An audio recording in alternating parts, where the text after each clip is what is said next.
আজকে আমি এখানে আর কি ওই যে গোল গোল বেগুনগুলো আছে না সেগুলো ভাজি করব মাছ দিয়ে। তার জন্য এখানে আমি মানে পাঙ্গাস মাছ নিয়েছি আর পাঙ্গাস মাছটাকে আমি লবণ আর একটুখানি হলুদ মাখিয়ে আর কি ভেজে নিচ্ছি আগে থেকে। তারপরে এই ওই তেলের মধ্যে আমি এখন বেগুনটা ভেজে নিব। এই গোল বেগুনটা আমার কাছে অনেক বেশি ভাল লাগে। তাই মানে আমি যখনই এটা বানাই তখন আমি একটু বেশি করেই বানাই। কারণ আমার কাছে অনেক বেশি ভাল লাগে এই বেগুনটা ভাজা খেতে আর কি। তো এই তো বেগুনটার মধ্যেও আমি লবণ আর হলুদ মেখে আর কি ভেজে নিচ্ছি। ভিডিওটা বড় হয়ে যাবে তার কারণে আমি আর কি দেখাই নাই সবগুলো আর কি। তো এই তো তারপরে আমি এখানে আর কি এই যে বেগুনটাকে রান্না করার জন্য আমি এখানে মানে পরিমাণ মতো তেল দিয়ে দিচ্ছি আর বেশি করে আর কি একটু পেঁয়াজ কাঁচামরিচ দিয়ে দিব আর কি এখানে। কারণ হচ্ছে ভাজা ভুজার মধ্যে একটু পেঁয়াজ বেশি দিলে আর কি ভালো লাগে আর কি খেতে, তার জন্য। তো এখানে আমি পেঁয়াজটাকে একটু সফট করে নিচ্ছি আগে আর এখন অল্প করে একটু লবণ দিচ্ছি, দিয়ে এখন এটাকে নেড়ে আর কি একটু ভেজে নিব। আর তারপর আমি এখানে অ্যাড করবো আর কি যে মশলা বাটা মশলাগুলো অ্যাড করব।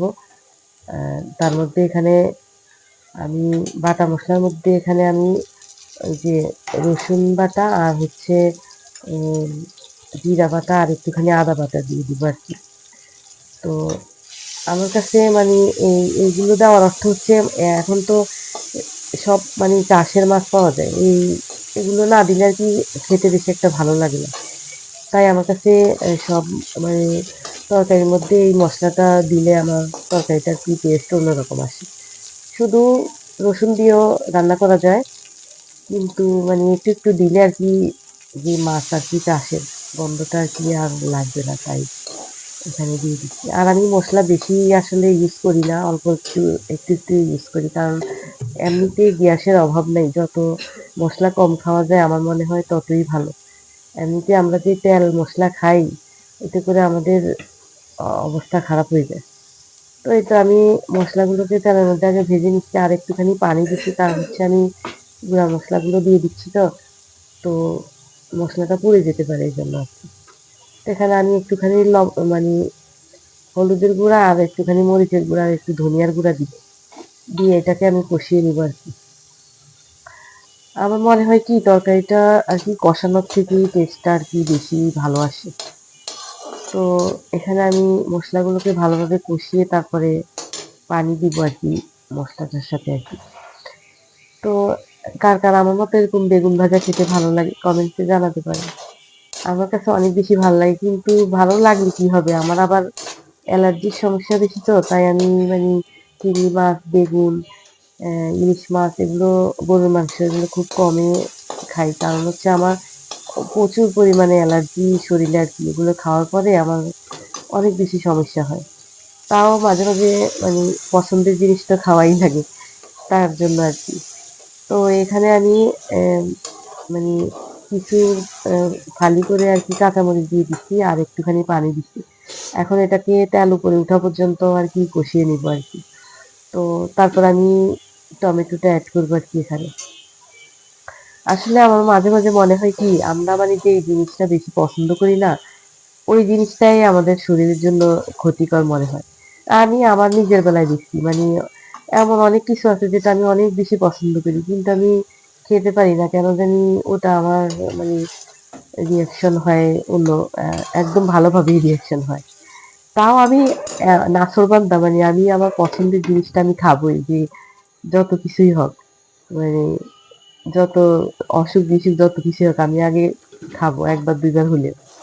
তো এই তো এখানে আমি আর কি এই যে টমেটোটা দিয়ে দিচ্ছি আর হচ্ছে একটু পানিও দিয়ে দিচ্ছি, আর আমার মনে হচ্ছে যে লবণ কম হবে তাই আমি একটু লবণও দিয়ে দিলাম। আর এখানে আমি আগে থেকে যে বেগুনগুলো আর মাছগুলো ভেজে রাখছিলাম সেগুলো আর কি অ্যাড করে দিচ্ছি এখানে। তো দিয়ে আর কি এখন আহ, 5 মিনিট 5-6 মিনিট আর কি রান্না করে নিব, কারণ বেগুন আর মাছ যেহেতু আগে থেকে ভাজা তাই তার জন্য আর কি বেশি রান্না করা লাগে না এগুলা, না আগে থেকেই তো এগুলা নরম। তাও আর কি ঝোলের সাথে যেন সবকিছুর মানে ইয়েগুলা যায় আর কি, সেজন্য একটু ঢাকা দিয়ে আমি 5-6 মিনিট রান্না করে নিব।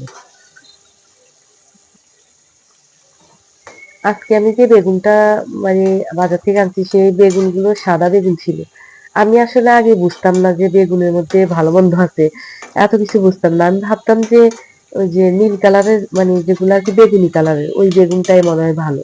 কিন্তু ইদানিং বাজারে দেখি বেশিরভাগ সাদা বেগুন আসে এবং সবাই দেখি সাদাটাই কিনে। তাই আমি একদিন একজনকে জিজ্ঞেস করছি যে বেগুন কি মানে কোনটা ভালো কোনটা ইয়ে আর কি। তো ওনারা বলল যে সাদা বেগুনটার টেস্ট নাকি বেশি ভালো। তো আমি একদিন এনে রান্না করলাম আর কি। তো আমার কাছে মনে হয়েছে যে আসলেই তো সাদা বেগুনটাই বেশি বেশি ভালো লাগে আর কি। তো আজকে বেগুনটা আমার সাদা বেগুন এবং বেগুন সবচেয়ে ভালো হয় কি বিচি যদি না থাকে আর কি কচি থাকে আর কি ওই বেগুনটা সবচেয়ে ভালো হয়। তা আমার বেগুনগুলো সবগুলোই ভালো ছিল। পোকাও ছিল না এবং মানে একদম কচি ছিল। তো এই তো আমার তরকারিটা হয়ে গেছে। এখন আমি এখানে বেশি করে আর কি ধনিয়া ধনিয়া পাতা কুচি করে এখানে দিয়ে দিলাম। আবার ঢেকে আমি আরো কিছুক্ষণ রান্না করে এটাকে নামিয়ে নেবো আর কি।